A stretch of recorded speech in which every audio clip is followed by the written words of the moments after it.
Dear brothers and sisters, we are in a cycle B of the ordinary cycle, and cycle B, we read about the life of Jesus from Gospel of St. Mark.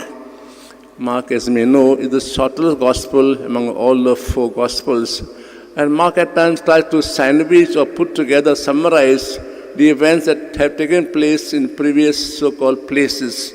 This is what he has done in today's Gospel passage. He has summarized what Jesus did in the previous places. So they all came to see Jesus.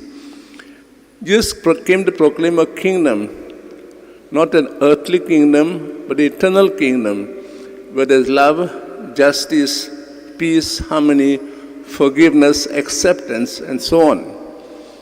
Plus, where there is healing. Jesus went around preaching and healing all those who are sick of all kinds of ailments. And in this way, he proclaimed God's kingdom here on earth.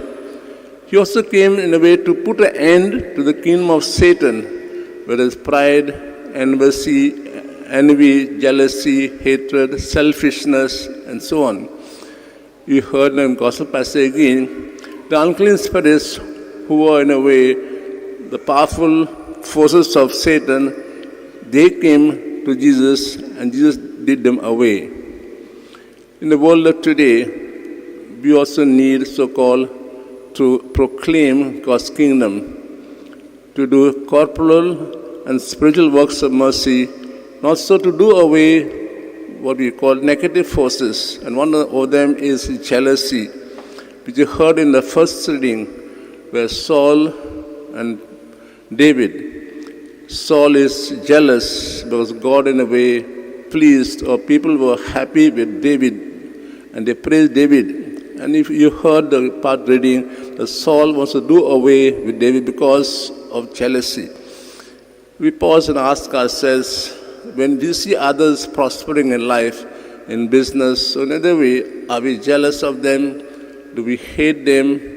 Or do we, in a way, accept that God has given to each one of us various gifts?